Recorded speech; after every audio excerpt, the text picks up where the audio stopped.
कल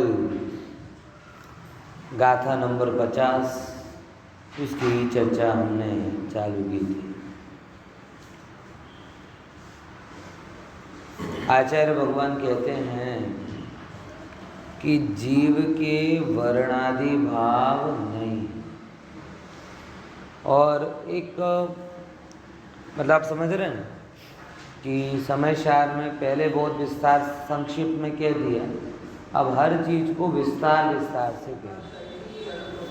मतलब पहले भी मैंने कहा कि 12वीं गाथा तक लगभग सारा समय सार संक्षेप में आ जाता है, इसलिए उसे पीठिका अधिकार कहा कि आगे जो कुछ भी स्थापित करना था वो पहले बीज रूप में कह दिया। अब क्या कर रहे हैं, उसका विस्तार। अब विस्तार करने पर जीव ज्ञायक है, चेतना गुण से सहित है, ये बात कह दी। अब क्या नहीं है, ऐसा 29 गाथाओं के द्वारा समझा और बराबर। और उसमें पहले नंबर की गाथा कौन सी ली, 50 नंबर की गाथा, और क्या कहते हैं, पहले नंबर का पॉइंट लिया उसमें कि जीव के रूप नहीं है, वर्ण नहीं है, गंध नहीं है, रस नहीं है, स्पर्श नहीं है, बराबर। क्या बोला, जीव के वर्ण नहीं है, गंध नहीं है, रूप नहीं है, रस नहीं है, स्पर्श नहीं है। ये क्यों हाईलाइट किया?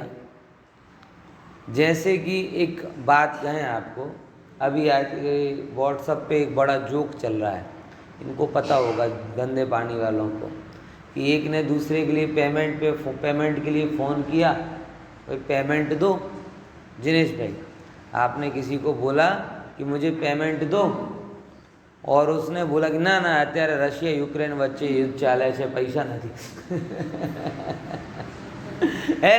तो अपना मन में शू आवे है, एनाथी तने शू लेवू देवू, पैसा आले मारा। सिंपल वस्तु में ए क्या रशिया ना क्या यूक्रेन ना क्या तू तो एम कहे तारो माल रशिया थी आवतो ने यूक्रेन में वेचातो होय है, तो बंने जग्याथी तू फसायेलो छे। ए टूंकमां ज्यां हूँ नथी एने लीधे तू मारो फंक्शन बगाड़े। हवे सिद्धांत समझी गए ने? जेम आ एवी ज बात छे कि रूप रस वाला में नहीं, बराबर, और फिर भी रूप रस गंध स्पर्श के कारण मैं अपना भाव बिगाड़ूं, तो ये वैसी मूर्खता है कि रसिया यूक्रेन का युद्ध चल रहा हो और उसके कारण तुम ये कहो कि हम तुम्हारा पेमेंट ले नहीं सकते, न तुम्हारी वस्तु ले नहीं सकते, तुम्हारा पेमेंट दे नहीं सकते। तुम्हारे और उसके बीच में रसिया और यूक्रेन का कोई है ही नहीं। अरे कभी सीमा अड़ती हो तो बात है, ये तो दूर और तुम दूर है, बस यही बात है। अब जब कभी भी आप इस शरीर के लिए अपने परिणाम बिगाड़ो तो समझना बेगानी शादी में अब्दुल्ला दीवाना हो रहा है, हो ही नहीं, कनेक्शन ही नहीं है तुम्हारा, तुम वर्ण हो नहीं। तो भी कल मैंने कहा था कि सबसे ज़्यादा वर्ण भेद कहाँ आ गया, हम लोगों में आ गया है। बोलो, विचार करें, व्यक्ति को व्यक्ति नहीं देखा जाता है, हर चीज में वो वर्ण दिखाई देता है, धोड़ो छे, काड़ो छे, धोड़ियो का, कितने बड़े भेद है? समझ में आया? तो जीवस नथी वर्णो। कल मैंने 2 बातें आपको कही थी इसके बारे में, याद है क्या? 2 चीजें, हाँ, इसके कारण सुपीरियर कॉम्प्लेक्स नहीं लेना और इसके कारण इंफीरियरिटी भी नहीं रखना। ध्यान रखना, एक चीज लेने जाओगे तो दूसरी अपने आप आएगी, जाएंगी तो दोनों जाएंगी, रहेंगी तो दोनों रहेंगी, बात तय है। मेरा अभी तक का और बिल्कुल वस्तु की व्यवस्था है। आप अगर शरीर से अपना मान बढ़ाना चाहोगे तो किसी दूसरे के शरीर को देखकर तुरंत इंफीरियर आ जाओगे। साधनों से अपना मान बढ़ाना चाहोगे तो दूसरे के साधन देखकर तुरंत इंफीरियरिटी आ जाओगे। ये सुपीरियरिटी इंफीरियरिटी अलग नहीं है, ध्यान रखना। धन से बढ़ना चाहोगे, एक जगह बढ़ोगे 10 जगह कम लगेगा। रूप से वैभव से बढ़ना चाहोगे, एक जगह बढ़ोगे 2 जगह अनेक जगह कम लगेगा। इसीलिए ये मैं नहीं, ये निर्णय ही आपको शांतिदायक होता है, वरना एक अघोषित युद्ध जीवन में हमेशा चलता है। इससे आगे बढ़ना है, उससे आगे बढ़ना है, इसने ये कर दिया, उसने वो कर दिया, ये बहुत बड़ी समस्या है। और मैं बार बार इस बात को हिंट करता हूँ, आप लोगों को बोलता हूँ, ये इंस्टा शो, फेसबुक और व्हाट्सएप, इन चीज़ों के कारण ये चीज़ और जोर से बढ़ रही। हर आदमी को लगता है कि दूसरा मजा कर रहा है और हम कुछ नहीं कर रहे। अरे ऐसी फीलिंग सबको हो रही, मतलब जिसके बारे में कोई सोच रहा हो कि भाई ये बहुत अच्छा है, वो तुम्हारे बारे में सोचता है कि ये बहुत अच्छा है, ये ऐसा घूमता रहता है, ये ऐसा करता रहता है, ये वैसा करता रहता है। समझ में आया? हाँ, समझे कि नहीं समझे? दूसरों के बारे में विचार करते करते हम अधिकतर यही सोचते हैं कि हमारे पास कुछ नहीं है, दूसरे के पास सब कुछ। सब लोग ऐसा सोच रहे हैं कि हमारे पास कुछ नहीं है, दूसरे के पास सब कुछ है। लेकिन भले मानस, तुम भी तो किसी के लिए दूसरे हो, हैं? हो कि नहीं हो? अगर एज ए थर्ड पर्सन आप सोच रहे हो कि उसके पास सब है, मेरे पास कुछ नहीं, तो तुम भी तो किसी के लिए थर्ड पर्सन हो, तो तुम्हें देखकर सोच रहा है।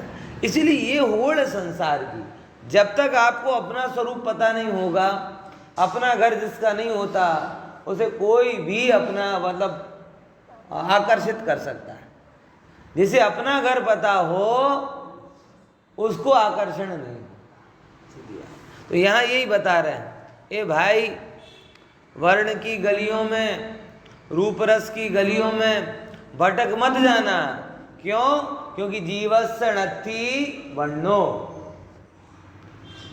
जीवस्य नत्थि गंधो, जीवस्य नत्थि रसो, जीवस्य नत्थि फासो। आगे ख्याल में आया कि नहीं आया? अब जब भी कोई चीज इनको पॉइंट आउट करके हो, स्पर्श रस गंध वर्ण को लेकर, तब समझना कि ये रसिया और यूक्रेन का मामला है, हमारा नहीं। हमारा लेन देन बराबर होना चाहिए। आएगी नहीं याद ख्याल में? समझे ना? हाँ, अब देखो, अब क्या एक इसके पीछे लॉजिक दिया। फर्श स्पर्श की भी चर्चा हमने बहुत की, बराबर पहले सभी गाथाओं में चर्चा करके आए गए हैं। लेकिन यहाँ पे क्या कहते हैं, देखो आगे, णवी रूपम मतलब आत्मा का रूप नहीं है, ण शरीरम। अब देखो गजब बात, एक ही चीज बस पकड़ना है, ण शरीरम। शरीर, सारी जो भी संसार का मूल आ रहा है, वो मूल जुड़ा कहाँ से है? शरीर से। बिल्कुल स्पष्ट बात है। अगर आप अपने आप को शरीर मानना थोड़ा सा भी कम करेंगे तो बहुत सारी तकलीफों से बच जाएंगे। थोड़ा कम करो, ज्यादा नफा पाओ। है समझ में आएगी? ख्याल में आए? थोड़ा सा बस।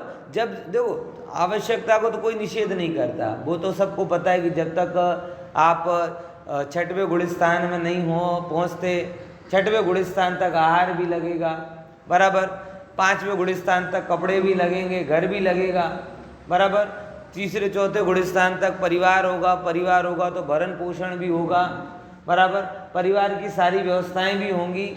आवश्यकता का कहीं जिनवाणी में निषेध नहीं, बराबर ख्याल में। वस्तु व्यवस्था का निर्णय इनमें इतनी ग्रीसिंग का काम कर देता है कि आप अपनी मूलभूत चीज़ों को पकड़ लेते हो और व्यर्थ की चीज़ों में नहीं पड़ते हो, तो फायदा किसका है? आपका ही। समझ में आएगी? ये इसको समझो जरा बात को, कि शरीर मेरा नहीं है। बहुत सारे लोग एग्जैगरेट होकर बात करते हैं, फिर शरीर मेरा नहीं है तो खाएं नहीं है, पेट के लिए कोई नहीं करें क्या, दवा नहीं खाएं क्या, ये नहीं करें क्या, परिवार मेरा नहीं तो बच्चों को पढ़ाएं नहीं क्या। भाई ये कौन कह रहा है? ये सब बातें कैसी होती हैं पता है? ये बिल्कुल नेताओं की जैसी बातें होती हैं। कैसी बातें होती हैं कि हमारे नेताओं को समाज सेवा करने का इतना तीव्र उत्साह होता है कि अगर एक पार्टी उन्हें सेवा करने का मौका ना दे तो तुरंत पार्टी छोड़कर दूसरी पार्टी ज्वाइन कर लेते हैं। समाज सेवा तो करनी है ना। है?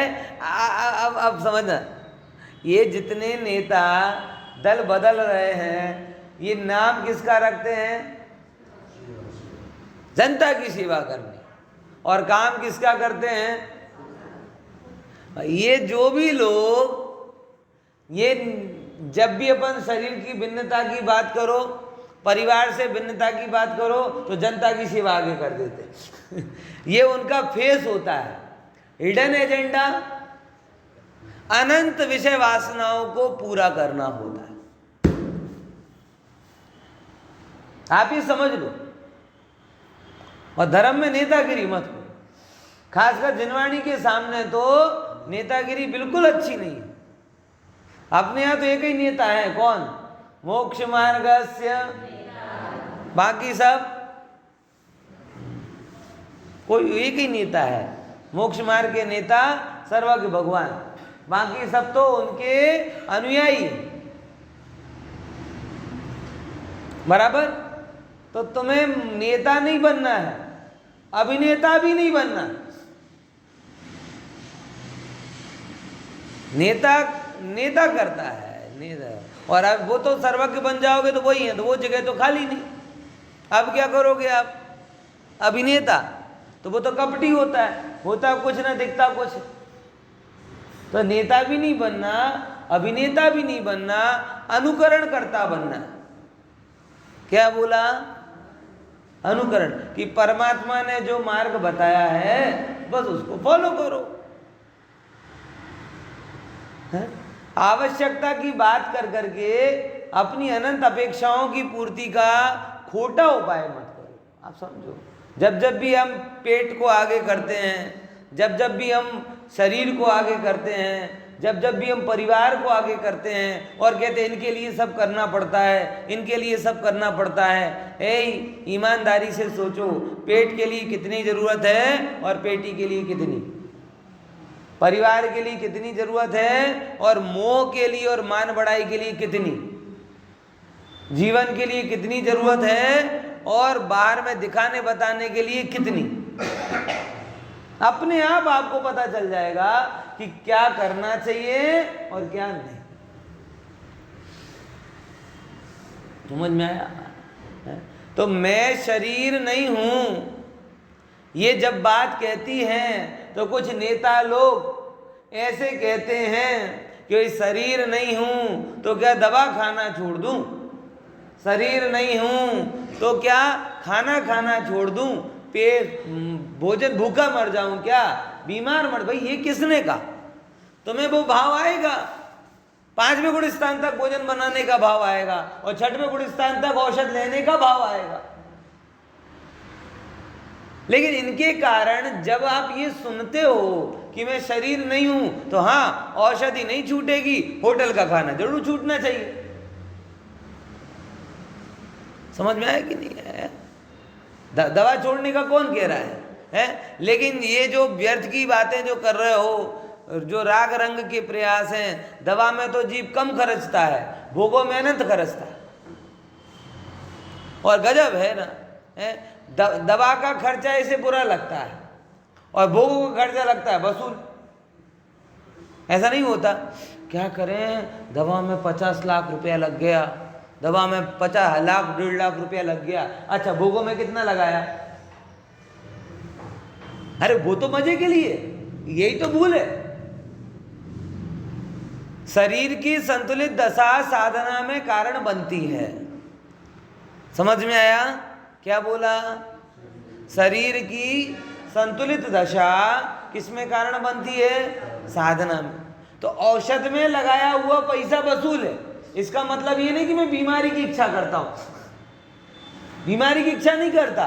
लेकिन अगर आपके पास दो चॉइस हो कि एक धन को आप भोगों में लगा रहे हो और एक धन को आपको औषधि में लगाना पड़ा, तो भूल इस जीव की क्या होती है कि भोगों में लगाए हुए धन को तो कहता है वसूला और औषधि में लगाए हुए धन को बोलता है व्यर्थ गया। कहां तक सहमत हो आप इस गणित से? और सब मानते यही हैं, अभी हो या ना हो सहमत, उससे क्या फर्क पड़ता है? सीधी सीधी बात तो यही है ना, है? अब मैं आपसे रिटर्न प्रश्न कर, जो भोगों में आपने धन लगाया वो आपके तन के काम में आया, आत्मा के काम में आया, धर्म के काम में आया? नहीं आया। तो जो ना आपके तन के काम में आए, ना चेतन के काम में आए, ना धर्म के काम में आए, उसे कह रहे हो आप यूज, वसूल, मजा पड़ी गई। और औषधि के द्वारा अगर कोई धन उसमें लगा, मैं बार बार कह रहा हूं, मैं बीमारी की इच्छा नहीं रखता, हम तो ये चाहते हैं कि न्याय पूर्वक जो धन आवे वो दवाओं में न जाए, धर्म ध्यान आराधना तत्व ज्ञान प्रचार प्रसार में जाए। ये सिंपल लॉजिक है, लेकिन उसमें नहीं जा रहा। और अगर औषध आदि में भी जा रहा और उसके एवज में आपको क्या मिल रहा है? स्वास्थ्य मिल रहा है, स्थिरता मिल रही है, तो फायदे का। समझ में आया? क्या यार ये गणित बैठ रही कि नहीं बैठ रही दिमाग में? अभी तो हाँ बोलोगे, बाद में ही भूलोगे, मुझे पता है। अभी हाँ बोलोगे। दवा का खर्चा बड़ा भारी लगता है, सबको लगता है, लेकिन भोगों का खर्चा भारी क्यों नहीं लगता? अपन जितनी कमाई कर रहे हो भोगों के लिए कर रहे हैं, क्यों विचार नहीं? और भोग है सो ना तन के लिए अच्छे, ना चेतन के लिए अच्छे, ना धर्म के लिए अच्छे। लेकिन ब्रेन वॉश ऐसा हुआ है कि भोगों में लगा धन वसूल और औषध आदि में लगा हुआ धन व्यर्थ, जबकि उस औषधि के लगे हुए धन से जो स्वास्थ्य मिला उससे हम धर्माराधना शांति स्थिरता को पाते हैं। और भोगों में जो धन गया उसमें क्या होता है बताओ? और तृष्णा बढ़ती कि नहीं बढ़ती? बढ़ती कि नहीं बढ़ती? ईमानदारी से कौन ऐसा है जो घूम घूम कर संतुष्ट हो गया अब कहीं नहीं घूमना? कौन ऐसा है जो खा खा कर संतुष्ट हो गया अब कुछ नहीं खाना? कौन ऐसा है आज तक माई का लाल जो संयोगों के द्वारा संतुष्ट हुआ? बता दो, एक हाथ तो लेकर आओ। बड़े से बड़े भोगी, बड़े से बड़े जैसे कहे ना भोमिया पूरी दुनिया के, बड़े से बड़े जिन्होंने सब परिग्रह इकट्ठा कर लिया, सबसे पूछ लो ना,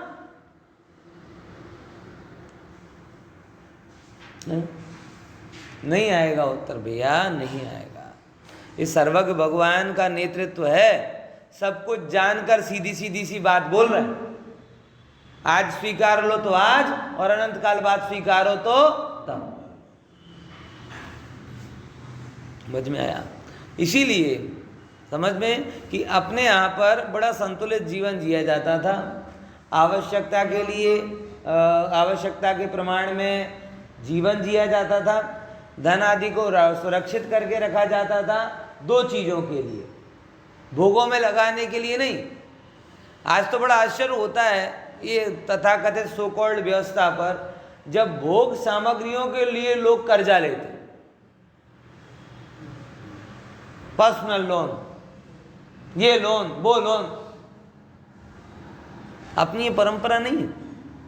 अपने यहाँ तो सक्षमता होती है तो भी उपेक्षा होती है, उसके बाद में जब आवश्यकता होती है तो उतनी सामग्रियां की जाती हैं जिससे तुम्हारे चित्त पर कोई वो टेंशन ना हो। ये अपनी परंपरा, लेकिन वो अपने को लगती पुरानी बात।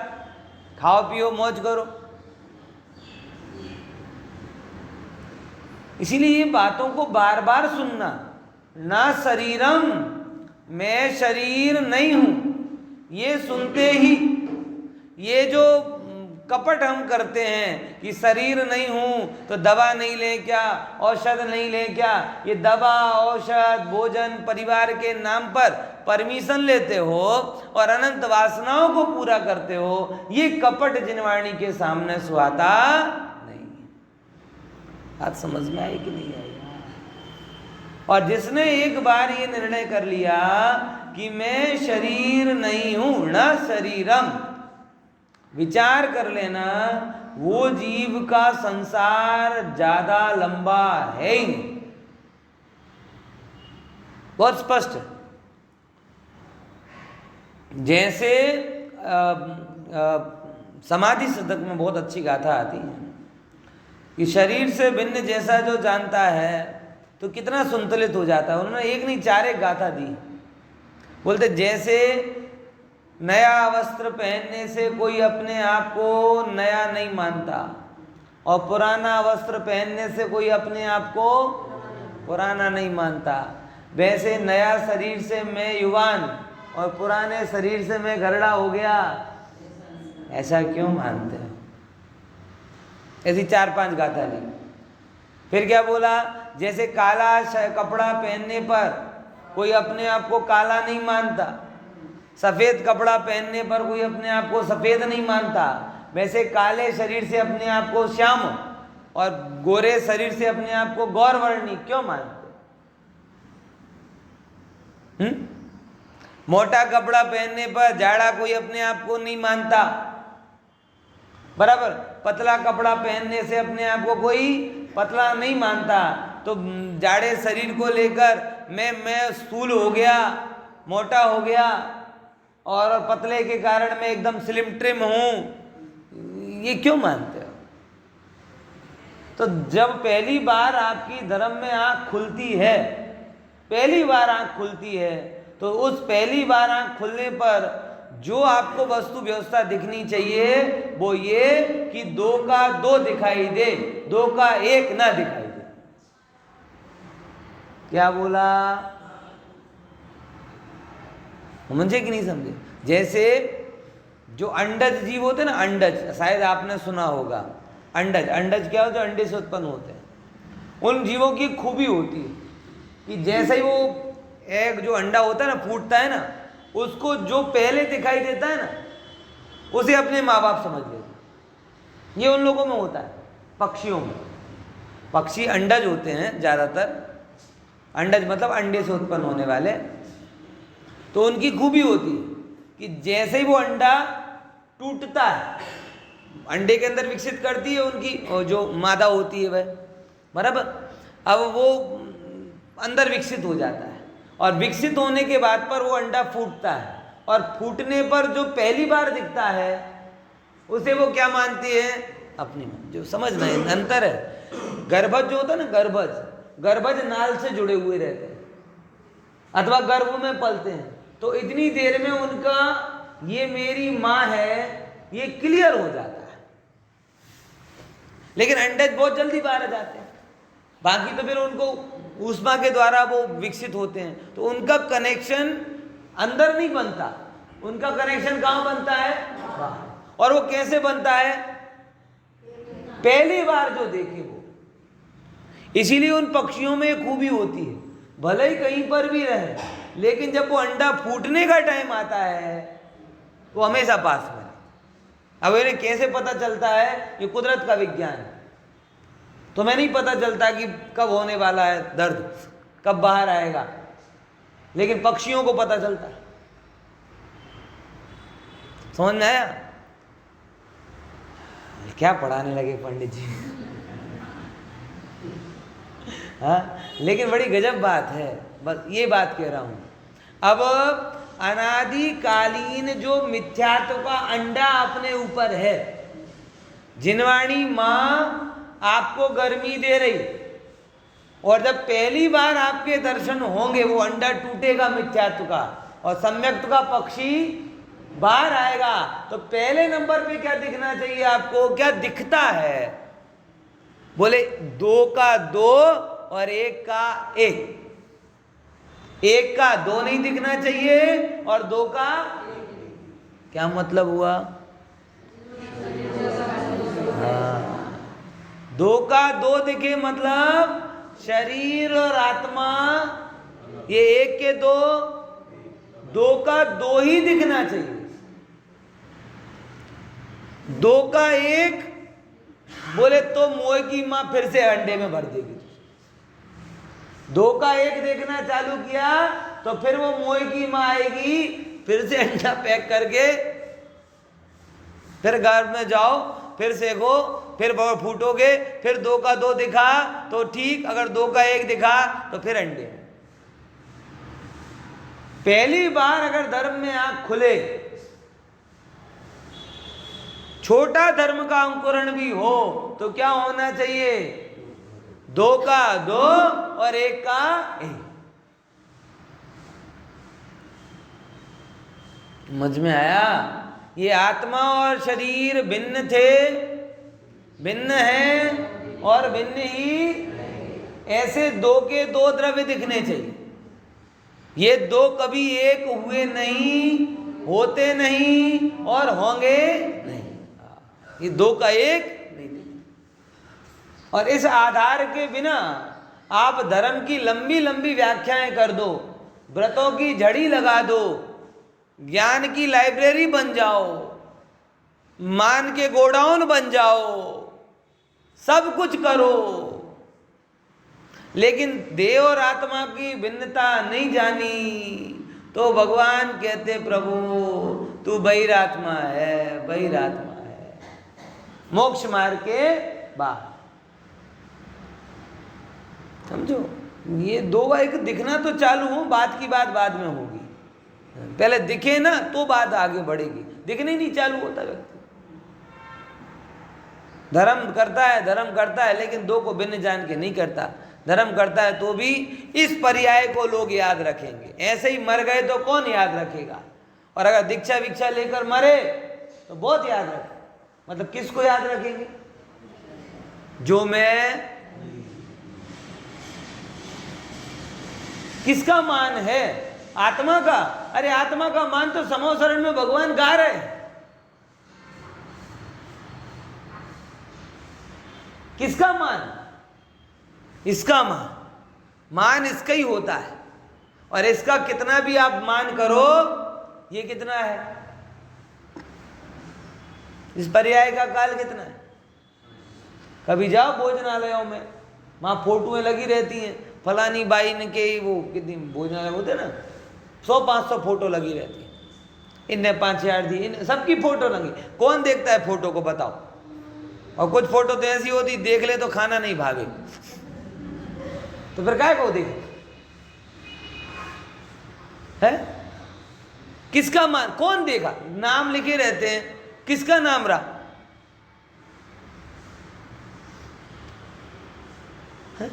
भाई बड़ी ये मोह को क्षण क्षण क्षीण करते हुए, मोह को क्षण क्षण क्षीण करते हुए इस स्तर तक पहुंचा दो कि मोह की जड़ जो है शरीर के साथ जुड़ाओ। मोह की जड़ कहाँ है? जैसे वृक्ष को पूरा काट दो लेकिन वो एक जरा सा जड़ छोड़ दो ना तो फिर से क्या हो जाता है? वैसे शरीर के साथ जुड़ाव क्या है? ये मोह की जड़। आप बाहर में कितनी भी फिनिशिंग कर दोगे, जब तक ये देह और आत्मा की भिन्नता ये मूल से संशोधन नहीं करोगे, हर बार नया संसार का वृक्ष खड़ा होता है। आपको पता नहीं है या हो भी तो इतनी दृढ़ प्रतीति नहीं है, अनंत भवों में हमने धर्म नहीं किया ऐसा नहीं, लेकिन अनंत भवों में देह से भिन्न मैं हूं ऐसी प्रतीति नहीं की। प्रतीति नहीं की, प्रतीति शब्द जोरदार, प्रतीत नहीं हुआ ऐसा। प्रतीति मतलब ऐसा रियलाइज होना। ये देखो जैसे आप लोग हैं ना, स्पष्ट दिख रहे हैं, यहाँ माताएं बहनी यहाँ भाइयों बैठे हैं, स्पष्ट दिख रहा है कि नहीं दिख रहा? ऐसे ये देह भिन्न है, ये आत्मा भिन्न है, ऐसा स्पष्ट भिन्न नहीं दिख। इसके अकाउंट में गया तो लगता है मेरे ही अकाउंट में आया। है। इसका मान हुआ तो लगता है मेरा ही मान हुआ, इसके लिए अनुकूल सामग्री आई तो लगता है मेरे लिए आई।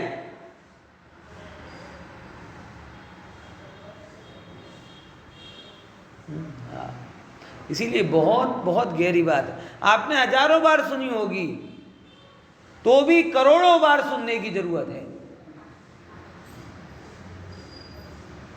क्या बोल रहा हूं ये बात, और पूरे होशो आवाज में, मुझे सहज भी इसमें रिपीटेशन का डर नहीं है।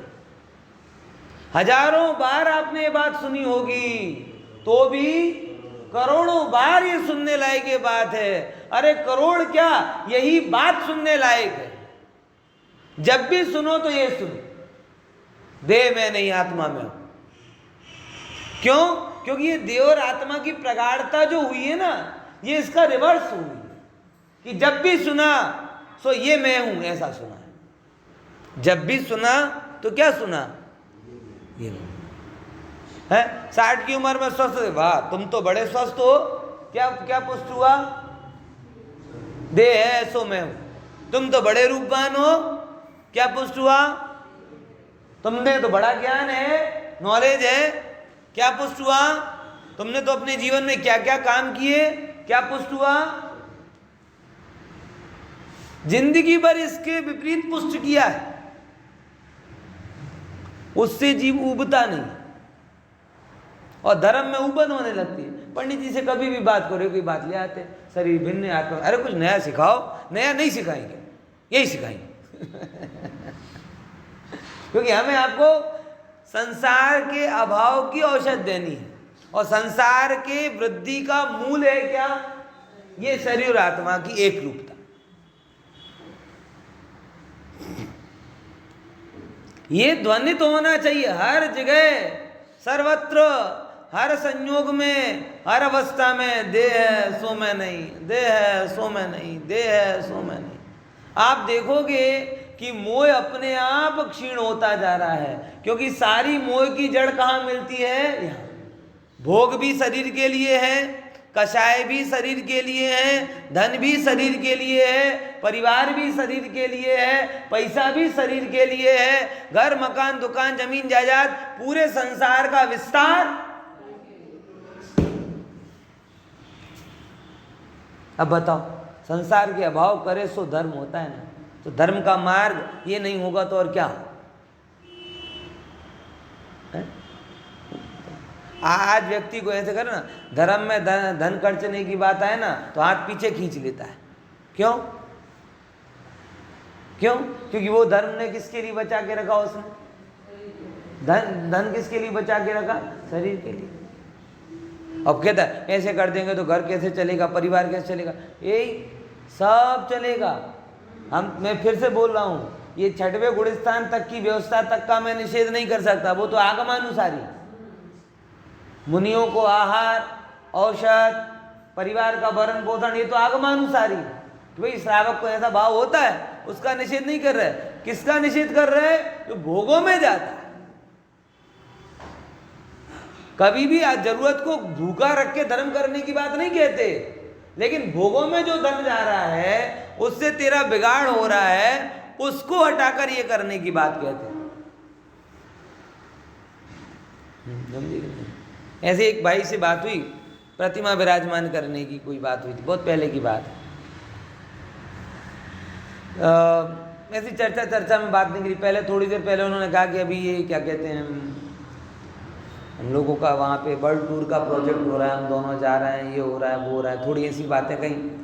फिर थोड़ी देर बाद वो प्रतिमा की बात है, बोले पैसे की शॉर्टेज है, पैसे की शॉर्टेज है। मतलब नाम नहीं बताऊंगा, आप लोगों को दिमाग दौड़ाना भी नहीं, उसमें मुझे आपको दौड़ाना भी नहीं है। मैंने तुरंत कहा, देखो तुम जाओगे 10 दिन में 5 लाख खर्च करके आओगे, 5 लाख खर्चोगे और करोड़ों करोड़ों कर्मों को बांधो। उसकी बजाय अगर तुमने ये प्रतिमा विराजमान की होती तो तुम्हारे भाव भी शुद्ध होते, आगे जो भी देखता उसके भी शुद्ध होते, तुम भी कर्मों से छूटते, दर्शन करने वाले भी कर्मों से छूटते। अब नफा किसमें आप नक्की कर लो। आपके टिकट बुक हो गए इसलिए मुझे कोई चेंज नहीं करवाना, लेकिन मैं तो बात बता रहा हूं, व्यक्ति नहीं समझ रहा। धन को इकट्ठा कर करके रखे, बुढ़ापे में काम आएगा, इसमें काम आएगा। अरे तेरा बुढ़ापा आएगा कि नहीं आएगा ये नक्की तो कर, है? पहले ये तो नक्की कर, है? तब करेंगे। बुढ़ापे में धर्म करेंगे, है? धर्म भी बुढ़ापे के लिए रख दिया, धन भी बुढ़ापे के लिए रख दिया, और पता चला बुढ़ापे नहीं है। होता कि नहीं होता है? कोरोना में तो देखा है, दादा बैठे हैं, बाप बैठा है, और 40 वर्ष का बेटा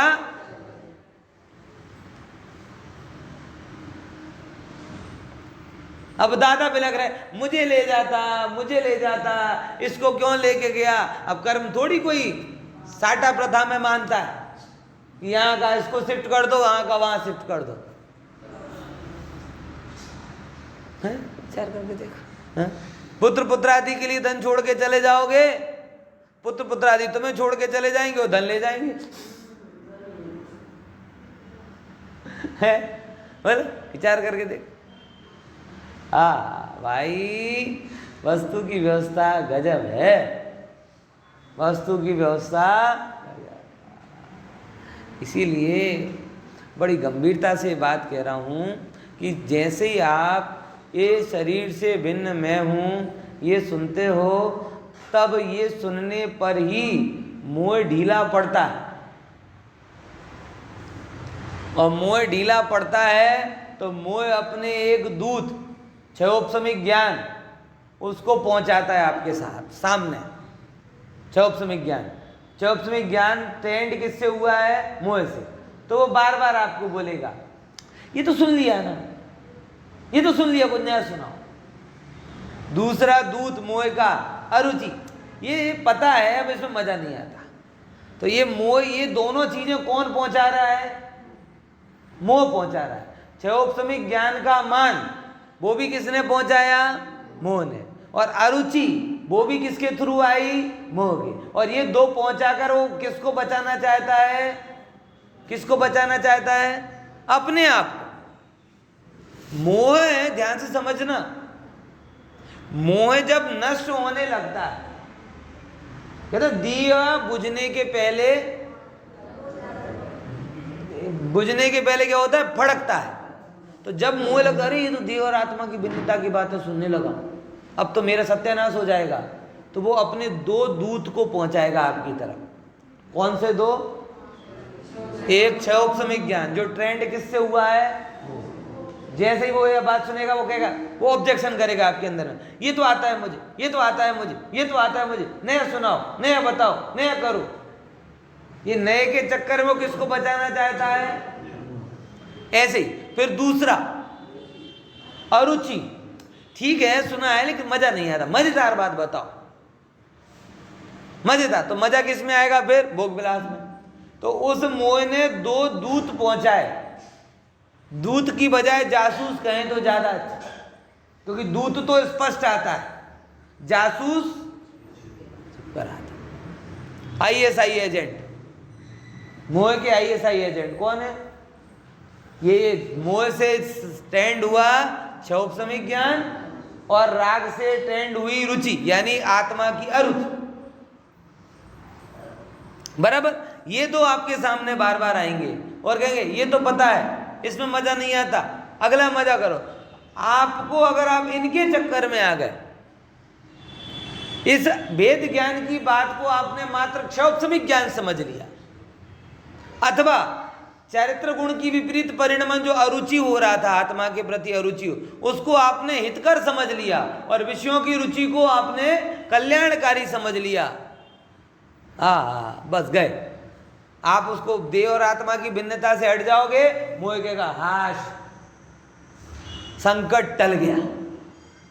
मोह का संकट टला मतलब आप संकट में आ गए, और आपका संकट टला मतलब मोह संकट में गया। ये लगभग वैसे ही है आज की परिस्थितियों में कहूं कि जैसे ही अमेरिका ने कहा कि हम यूक्रेन का साथ नहीं देंगे, शेयर बाजार 1600 पॉइंट ऊपर। क्योंकि अमेरिका ने यूक्रेन संकट में आया यानी दुनिया संकट से टल गई। वर्ल्ड वार टल गया, है ना? समझे कि नहीं समझे? है कहना है कि नहीं आया? यूक्रेन संकट में आया तो वर्ल्ड वार टल गई, और यूक्रेन को संकट से निकालने की कोशिश हुई तो पूरी दुनिया, ऐसा है?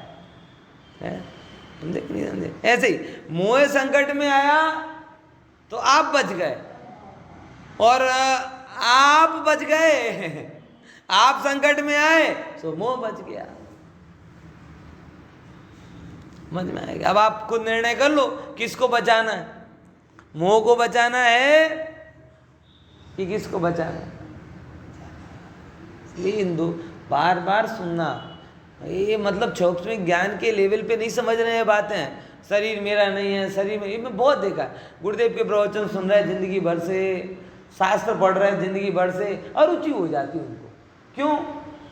क्योंकि सुन तो रहे लेकिन वेद ज्ञान से नहीं सुन रहे, शैक्षणिक ज्ञान से सुन रहे। शरीर में नहीं, शरीर में नहीं, शरीर में नहीं, ऐसा कहे जा रहे हैं, रोबोटिकली कहते जा रहे हैं, स्टीरियोटाइप बोलते जा रहे हैं। लेकिन शरीर में नहीं, ये कहकर मोह की मंदता उस पर जोर नहीं दे।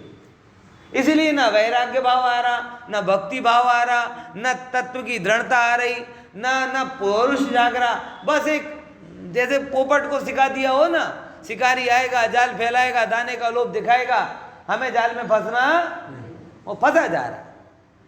ऐसे शरीर में नहीं हूं, रूप में नहीं हूं, रस में नहीं हूं, गंध में नहीं हूं, वर्ण में नहीं हूं, और उसमें ही पड़ा। ये पोपटी ज्ञान जब पोपट को जाल से नहीं बचा सका तो तुम्हें संसार जाल से कैसे बचा जाए?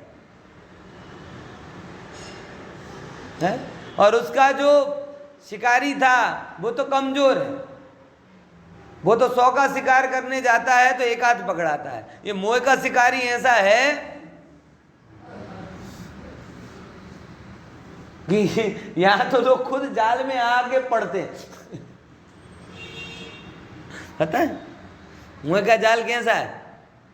खुद आके जीव ढोल नगाड़े के साथ में जाल बढ़ाने जाते हैं। ऐसा लगता है पूरे संसार की शादी है? विचार करके देखो, ये जाल ऐसा है। अब इस शिकारी से बचने के लिए कितनी तैयारी करना भाई, है? इसलिए ध्यान रखना। तो ना शरीरम, शरीर नहीं है। अब शरीर नहीं है तो शरीर से ही संबंधित 2 चीजें होती हैं।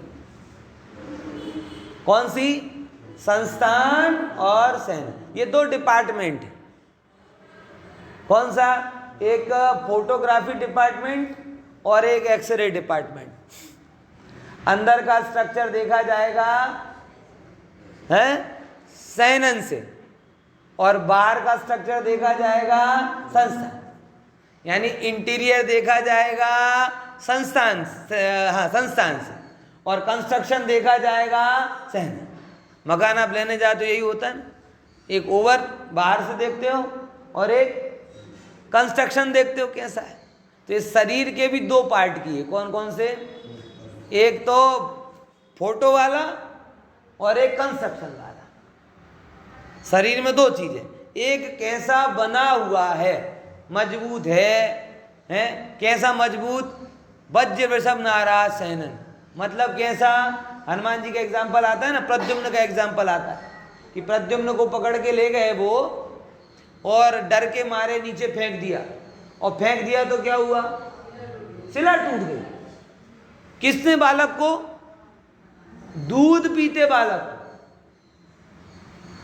हनुमान जी का ऐसा। प्रद्युम्न में तो शिला हिल रही थी। हाँ ये रिवर्स हो गया। हाँ, हनुमान जी को फेंका तो टूट गई, और प्रद्युम्न को छिपाया था ना तो वहां पे शिला हिल रही थी। हाँ, ये इंटरचेंज हो गया, समझ जाए, कॉपी पेस्ट कर देना। हम देखेंगे ऐसा सैनन कि उस दूध पीते बालक को फेंका विमान से। अपने को तो चिंता होती है 14 इंच के पलंग से ना गिर जाए। 14 इंच का पलंग होता, ज्यादा कहाँ होता, 14, 16, 18 इंच का ही होता। उससे ना गिर जाए, गिर जाएगा तो हे भगवान डॉक्टर को फोन लगाओ क्या, क्योंकि उन्हें पता है कि अपने घर में सब हुंडक संस्थान वाले ही आने वाले हैं। समझ में आया है? और वो वज्र सब नाराज सेनन वाला हनुमान जी के जीव को कहां से फेंका? विमान में से, और जिस शिला पे गिरी वो शिला चूर चूर हो गई। चलो हुंडक वाला संस्थान मेरा नहीं, वज्र सब तो मेरा, वो भी पुद्गल का। बराबर। ऐसे ही संस्थान क्या कहलाता है? बाहर का स्ट्रक्चर, नाक नैन नक्श कैसा है, शरीर का बांधा कैसा है। बराबर। तो अपने यहाँ तो ऐसा ही होता है, कहीं स्वाति संस्थान होगा, कहीं अब समझ लेना, वो ज़्यादा बता नहीं रहा है। कहीं आगे से ऊंचे हैं तो नीचे से पतले हैं, तो कहीं नीचे से मोटे हैं। भगवान का कैसा होता है? समचतुर संस्थान। बोलो कौन सा मेरा? कोई भी मेरा नहीं। तीन लोक का अनिंदित रूप हो,